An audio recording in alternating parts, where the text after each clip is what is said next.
Today and his plans to close Guantanamo Bay, and it's actually coming from within his own party. Senate Democrats are not going to be able to deliver the $80 million or so for President Obama to relocate some of those detainees from Guantanamo Bay to the United States, and that's considered a serious blow to the president's policy on the controversial site. And joining me now is Republican Senator James Inhofe of Oklahoma, who has been pushing for legislation guaranteeing Gitmo detainees won't be transferred to the United States. Senator, thank you so much for joining us. It's nice to be with you, Nora, but let me just say it's one step further than that. We've been trying to stop them from closing Guantanamo Bay. The Democrats, if for some reason the administration has been wanting to do that, we felt the only way to do that is to say to the American people, if they close it, there's no place else you can put these detainees.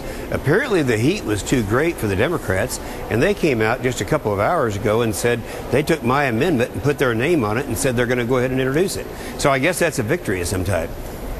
Well, let me ask you about that.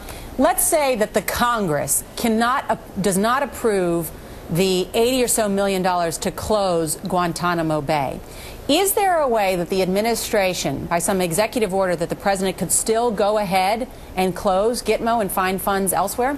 Well, no, I think they could do that, Nora, but I think politically he doesn't want to do that because he's heard from his Democrats saying, look, people at home don't want these terrorist detainees turned loose in America. Now, let's stop and think about this. There's no place else. Senator, the president is not proposing to turn them loose. He's proposing to bring them to the United States and give them trials here in the United States and put them in prisons here in the United States, not turn them loose. Yes, Nora, but the same end result would be there because there's different rules of evidence in tribunals, and you can't use the United States court system for tribunals. That's the other problem we have. There is this beautiful court down there in Guantanamo Bay, and it's set up for just this type of trials.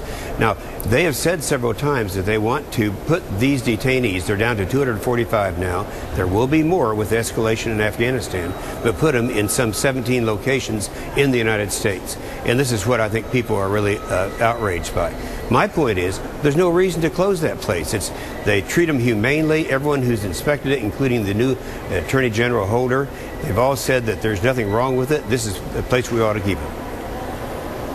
Well, why not, Senator, given that the president has promised to close Guantanamo Bay, that it has become a symbol in many ways around the world of what's wrong with the United States, that we've not given these people fair trials, that many of those people have languished there for years, that it's a symbol of what's been wrong and that it's time to turn the page and show the world that we can try these people. If they're guilty, then try them.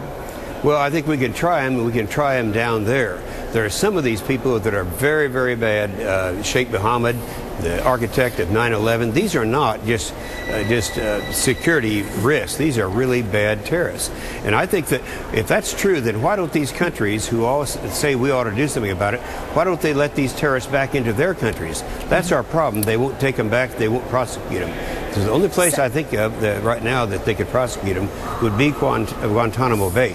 Besides it, that is a tremendous asset, a resource that we have, as a country have, and there's no logical reason for closing it.